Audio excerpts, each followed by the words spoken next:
Welcome to Hollywood Happenings. This is Karen coming to you live from Hollywood. And today we're with Tommy Morrison. We're going to talk about his new CD, a little bit about his musical history. Yeah. Welcome, Tommy. Thank you. How you doing? I'm doing great. Nice. Good. Nice to finally meet you. Thanks for having me here. Great. Appreciate it. So this is the new studio of Hollywood Happenings. Everything. Yeah, rooftop. The rooftop studio. Let's go. You have the Hollywood sign. River Park is right behind us. Capitol Records is right over there. Hollywood Strip. So you originally started playing music when you were 5 years old. Yeah. Hell, ever since I was a little kid. And as soon as I heard music, I started dancing and jumping up and down and banging on things. And, it's a lot of my family, being Irish, we all, play music and sing and dance. A little Irish jig? Yeah, I did a little jig. So I've always been, always been attracted to music. And always just, when I was 5, I started playing piano, taking piano lessons, and did that for a while. And then kind of moved into playing some drums when I was like 10 or 11. And then as I got into junior high and high school, I started to be more interested in writing songs and singing and playing guitar. So when did you start? You're originally from Chicago. Yep. What brought you to LA? Music, Hollywood. Hollywood. This place where we are now. So the strip is just right over there. Yeah. So when I got here, we down the street here over at the Whiskey A Go-Go, and when you're growing up in other places that are not here, you're always reading about where the stars are, where the bands are, when they started playing. And so that attracted me to come out here, and all the record labels were out here. So I was doing rock and roll music, and so I came out and started playing with Whiskey and the Roxy, the Troubadour, all those places there. So you opened up for like Slash? Yeah, I did. Yeah, I did. It was really cool. After a couple, maybe a couple months of playing, just being the local pay to play and all that stuff, I started getting calls for opening for national acts. So I got lucky. Got to play with Slash, his solo project, also with Duff McKagan from Guns N' Roses, and got to jam with Dizzy as well. I played with the guys from Tesla, Warrant, Bang Tango, and the Bullet Boys, and all these different bands. It was a good thing. It was a great promotion for me, and it helped me my way up and get to know the scene. And, it was a really great experience. I remember before when we were talking, you said something about your grandfather was in the silent film industry. Yeah, well, he was in one of the. Well, actually, he was out here during silent films. Charlie Chaplin and all these guys over here. And he actually was in one of the first speaking movies. And so then I guess he was part of an investor or producer, and also he had a small part acting in it as well. And so he made some money off of that, and then he ended up coming back to Chicago, and he opened up he got a theater there in Chicago, and they would do the song and dance shows and do the movies and all that stuff. And so that was, entertainment's been in my family forever. So, when you started out the rock and roll, and then you somehow ended up in Spanish music? Yeah, well, I learned Spanish in high school, and then when I moved out here, there's so many Latinos in California that it was just, I could use it every day. So high school Spanish turned into being completely fluent. And as time went by, I got more involved in the Spanish, having more Latin friends and all that. I got turned on to the Spanish rock music. And it was something new, something different. It was a whole world I didn't even know existed. And I kind of got interested in it, and one of my bands broke up. So I was at a point where what am I going to do next? And my friends had always said to do something in Spanish. So I recorded a couple songs and made a little demo, like you always do when you're unsigned artist. You make a demo and you hand it out to industry people and people on the street, try to build the buzz. And so I passed it out at a convention here in Beverly Hills with the Latin Alternative Music Convention. And a couple months later, I got a call that it was charting on the radio in New York City. And ended up hitting #1 in New York, and we was there for like 6 weeks straight. And so I figured, okay, well, this is not the way I plan things, but we've got some luck in this industry. You take it and run with it. So I recorded a full-length CD in Spanish with 10 songs.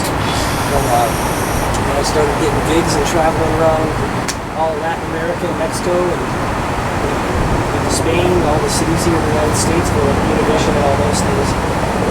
Played with Jennifer Lopez and Mark Anthony and a bunch of other famous Spanish artists. So I did that for about 10 years, and now I just actually came back to my original roots, which is more like the Americana country rock.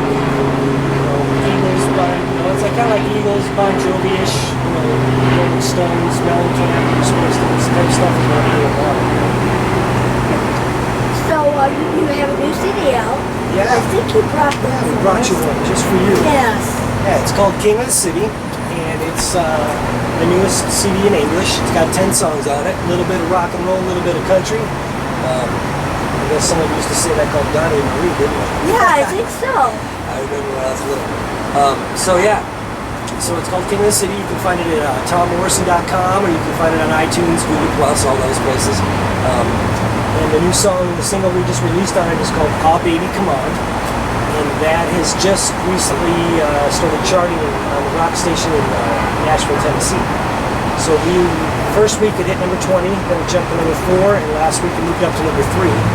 So that's really exciting news. I'm happy about that. And it's starting to hit other stations around the world also. So would you do a little song for us? Oh baby, come on. Oh baby, come on. All right. And we'll be right back with more of the interview. Stay tuned. Next up, Tommy's going to say, "Oh baby, come on." All right, sounds good. I'll get another time.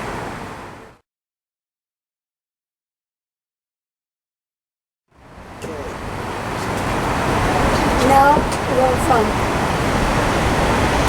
Tommy Morrison. "Oh baby, come on." Take it away. All right. Oh baby, come on. Don't you leave me like this. I did you wrong. It's just a kiss. Oh baby, come on. Why don't you understand? When you're gone, just a simple man. Maybe I don't say it all the time. Girl, I need you right by my side. Oh baby, come on. Stop playing around. No, I'll be there when you're feeling down. Come on baby, come on. You have to admit, you and me, girl, perfect fit. You got a tattoo of another man. My ex-girlfriend, she's still in the band.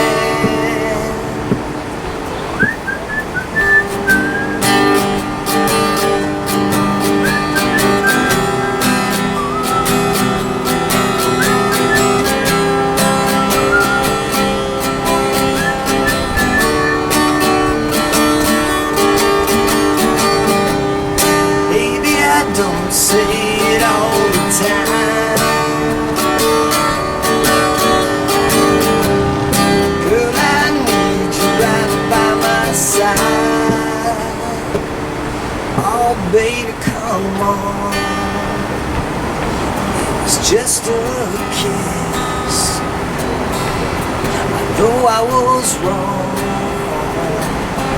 Don't you leave me like this. Oh baby, come on. And we're back. Again, this is the newest CD, King of the City. Check it out on iTunes, tommorrison.com. Check out and on Hollywood Happenings as well. And back to the interview. And we're back.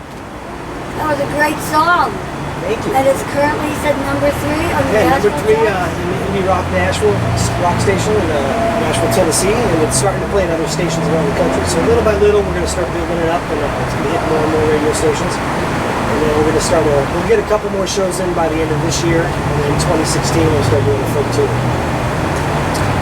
So, you're looking to do the full tour, the Route 66 tour? I'll do the Route 66. Hell, I'll tour anyway. I just love to play, and it's just what I love to do. So, yeah, as long as we can make a little living about it, the music industry's changed a bit. Yeah, I was recently just working with some people at the Recording Academy, the Grammys, which I'm a member of. And we're advocating for songwriters, for creators' rights. Because a lot of these stations don't pay, AM, FM radio don't pay. The artists and then there's like Spotify and some of these other places that they really don't pay a fair rate for what we do. We spend thousands of dollars and thousands of hours working, creating songs and recording them and playing for musicians to come in and record them, and the studio time and all the effort it takes to make the CD and do that. There's a lot of money and a lot of time and effort involved. And some of these places just want to play our music for free, and then they're making millions of dollars while we're not making a dime. So we've been advocating what we saw in Congress across the entire country last week. We talked to our Congress people, and we're trying to get them to open their eyes to it. And we've got 3 bills right now that are in Congress to be voted on. They've gone to committee, so keep our fingers crossed that we'll get some help and it'll make it better for the artists so we can continue to do what we do. Continue to have for the future, artists of the future as well. Exactly. Because a lot of these places anymore, they just want you to go in, play for $15, $20. Free. You can't do that. Or free. Or maybe the free is good if you're looking for a benefit concert. Well, no, there's things you do, and there's a time and a place for everything. Yeah, right. Exactly. But when you're creating something, it's like basically we make a product. It's like if we built a new gizmo, and everybody in the world wants that gizmo, and then another company comes and takes it and starts selling it and making money, and they don't pay us for it. That's just not right. Right. Or they give you a penny or a portion of a penny while they're making $1 billion or $100 million, and we're getting paid $2,000 for a year for that. It doesn't work out. And the other thing is the record stores have gone for the most part. So remember I used to go to Tower Records and spend the whole afternoon just looking at new music, listening to new music, and finding when I found stuff I liked, I'd buy it. And that supported the artist, the label, the musicians, everybody in the whole food chain of making a record. And now kids just want to get it for free because they don't know anything different. They just know that it's digital, it's online, you pay a subscription fee and you get all this music for free, or you download it from your buddy. And they don't think about the other part of it where us as creators, we put everything we had into it, and then we got to pay our bills, we got to eat, we got to survive as well. And so in order to get good music, you have to buy it to support it. So forget piracy, forget free music, support. If you like an artist, really, it's worth it to spend the $10 or the $9 or whatever it is for their album. It helps out everybody. So you've been out to you were talking about Tower Records, that was a big section like that. Tower Records, yeah. Neva. Well, Neva's still there, yeah, Neva's awesome. But I can't remember half the name of all the record stores, but there's the ones that sell like Amoeba, they've got a few stores, and there's some stores around the country, but it's not, the majority of people don't go there. Unless they're looking for old vinyl or used CDs or something, they find them there. And those are the people that are always going to be supporting the music, and they understand it, so they're going to buy it. But for the majority of people, they're just online, listening to free on YouTube. Like what YouTube is 40% of the music listened to is on YouTube, and I think 4% of the money earned is from YouTube. So 40% play and 4% paid. That's not fair. That's not. It doesn't make sense. So it's a new world and it's a new technology and new things are changing. So the new laws need to change in order to keep up with the times. And you did some work with the Grammy Foundation, the Music Cares. Yeah, there's all kinds of programs. We have Music Cares, where we try to get instruments and music into schools. I mean, that's the most important thing. A lot of schools don't have the creative arts in them. for drama, music, art, painting, all that stuff, even poetry or writing. All that stuff's really important. When I went to school, I grew up in the Midwest, and we had a music teacher. We had music every grade 1 through 8. We had music class every week, and it was fantastic. And that was something that really. When I look back at all my friends from school, we all still play instruments. Whether it was the flutophone, the harmonica, the xylophone, drums, the cymbals. Everyone grabbed something, and we all made noise together, and we made music, and we learned about it. And it was fun. And music is math. It's you don't want to think so, but it's math. So a lot of the geniuses. I was running into a neurologist the other day, and he plays music. Einstein was a musician. So sometimes you look at musicians and go, we don't know. But now they do. It's just another form of mathematics. The rock and roll fantasy camp. Yeah. They did a lot of things, surgeons and a lot of that. Oh yeah, everybody loves music. They're pretty good players. Yeah, well, there's music. I mean, if you think about it, music is life. I mean, every one of us has a song that we listen to and we either have a great memory from, or it's the song of that, your wedding song, your first date with someone, your first kiss. Maybe even after you were playing sports and you won a game and you played well, then that song was on that day, or before you played the game, you listened to it. So now you listen to it before every time you go out on the court and play basketball. Or, we relate music to every portion of our life, and so music's really, really important. And so, the digital age has changed a lot of things. A lot of guys make music just pressing buttons. They don't know anything about theory or notes or anything, and they just the computer does it for them, and they think, hey, I did a great song. Well, no, you didn't. You just you use tools that gave you the music. That can take over if we don't really pay attention to creators and people who can write a real good song, because it's not that easy to do. No, it takes your time. When you're right, you're talking about your life and your experiences and how you view the world and your perspective on things. And it's your heart and your soul that you pour into it. It's more personal than people realize sometimes. So if there's one thing that you would give the younger generation, what kind of advice would you give them as far as musicians? Well, learn, investigate, practice. Practice makes perfect, just like with anything in life. So it applies across the board. You have to take some time, get an instrument, and if you don't have an instrument, well, there's hopefully you can find someone that can donate or look to a school or Music Cares on Grammy.com. You can check into that and see if they can bring instruments to the school if you don't have that program yet.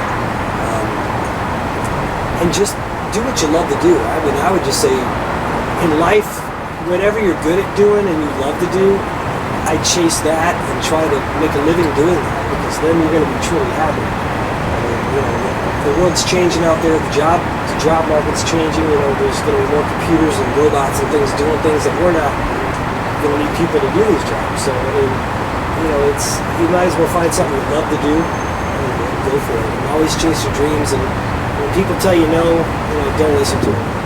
Because if you think about it, how many people told the Beatles they weren't any good? And then these guys finally signed them. I remember reading about David Bowie. 11 albums with Major Tom on them, Space Odyssey or whatever it's called. And everybody turned it down, but he did it 11 times after 11 albums and 11 recordings and 11 times pushing it. He finally got it. So, you can't take no for an answer. Just keep doing what you do. If people like it, then that's the best barometer to use. If the real people like what you do, that's all that matters. The industry doesn't know what they're talking about half the time. People in the positions that can make decisions, sometimes they don't even know. They think that their heads get big and they get cluttered up with the corporate way of doing things, and they get caught up in a rut. They just chase whatever the last guy who made somebody famous. That's all they do. I mean, there are still people out there like Clive Davis who knows. He knows. He sees the talent. He can see what he can turn it into, and with the right work and the right heart. There's opportunity out there, but you got to make your own opportunity and be prepared to take advantage of that opportunity and get it. That's the key thing. So practice, be prepared, and just do what you love to do. That's the best advice I can give. Now you are from Chicago, so you're a sports fan and a Cub. Oh yeah, I'm a Cubs fan. Yeah. Well, actually, I got my original 6 shirt on. The original 6 hockey teams in the NHL, which the Blackhawks were one of them. They're the world champs this last year. And right now, I'm got my fingers crossed for the Chicago Cubs. But Sorry, beat we my- beat your Cards. I know. I You're a know. Cardinals fan. But the Cards have been winning. They've had their good streak. So it's been 70 years since we've been in the World Series, I think. And it's been about 109 years or something since we've won. So, yeah, so go Cubs. Let's Now, do it this year, 2015. What about, did you see Back to the Future Part 2? Yes, I did. Do you remember what's in that movie? Yeah, we were just talking about that the other day, how they predicted the Cubs are going to win the World Series in 2015. So that would be really crazy if that came true. That would be awesome. That's what he said. Now what do you say? Go Cubs. Let's do it. Back to the future. Back to the future. The future is here. The future is now. That's right. That's right. Exactly right. That was a good lead into that one. Yeah. What's your favorite ritual that you do before you perform? I don't know. You know, I'm so low-key and mellow. I'm just like the happy-go-lucky, laid-back guy. I don't have a ritual. I mean, you know, some people do this, all my voice and all this, you know, I don't know. I just say, shut up and do your thing. You know, I really don't go through a ritual. I mean, I remember in sports we used to do that, wear certain color socks or chew a certain kind of bubble gum or do certain things before we came. But, you know, I learned as time goes by all the things that, you know, we all tend to follow suit on and get a line and follow things. The way people do things, it's not necessary. You can find your own way of doing things. You know, I just show up and play. You know, I just do what I do. I don't worry about it. I don't think about it. I don't get nervous. I mean, there was a time I did. You know, when you first started, you're like, oh, geez, you know. But I think that doing the Spanish stuff, when I was on, you know, CNN and I was on national television in Mexico where I had 20,000 people in front of me and I had to speak a different language and perform in their language, and obviously I had a little accent. So like when we listen to someone speaking English with an accent, sometimes people make fun of me. But you know what? If you don't speak two languages or three languages, you have no place to talk. Because they speak another language and they're learning English or trying to speak it. So I understood that experience when I went and did the Spanish thing. And after that pretty much, I just realized, you know, there's not anything that none of us can do. You just have to go out and do it. Sometimes you have to work harder at it than others. Some things come very easy for some people. And sometimes some of us have to just really, really work hard. But in the end, it pays off. And, you know, so there's no quirks. I'm not a quirky or superstitious guy. Just, you know, I want to play good music, write good songs, and make people happy, and make a difference in the community. I mean, that's another big thing I think a lot of people forget is that when you have some sort of success, or even if you don't, we have to give to the community. We have to help other people feel good, do good, help them learn, teach them, give them something, help them, a hand up, whatever it may be. You know, it's we help each other. You know, the world's a better place, and we go a lot farther.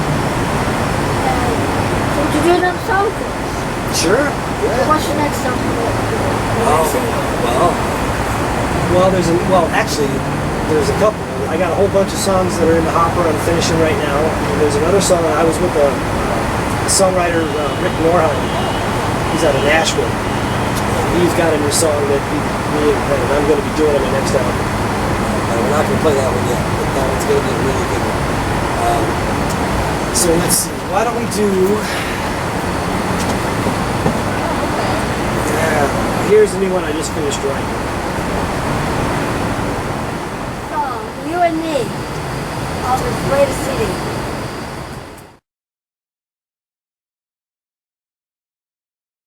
Alright, Hannah, this one's for you. This is called You and Me, and it's my new CD called King of the City. We're here playing with Hollywood Happenings on the rooftop in Hollywood, California.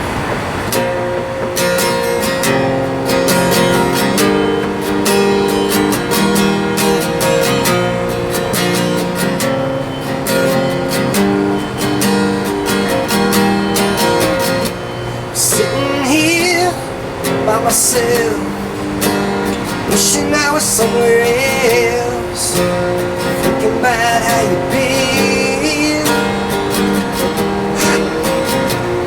If I could, you know I would take back everything, do it all again. So just close your eyes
close your eyes, 'cause it's you and me.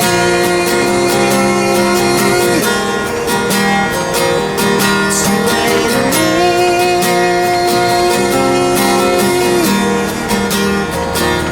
It's you and me. It's you and me. Just you and me. It's you and me.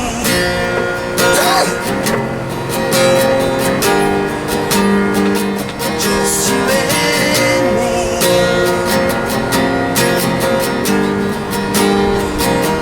It's you and me.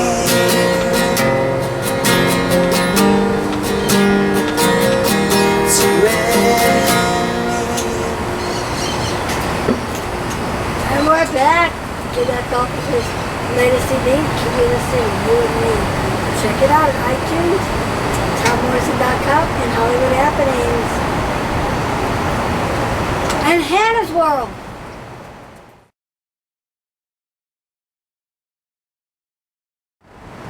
And that was Tommy Morrison with Hollywood Happenings. I'm sure he's going to come back many times, up there on the rooftop, or wherever Hollywood takes us. Maybe we'll go up to Hollywood and Highland one day. That'll be a good thing. Behind the sign. Get a little bit of audience up there. Again, this is Karen with Hollywood Happenings. See ya. Remember, it happens in Hollywood. Hollywood happens there, as well as Hollywood happens there.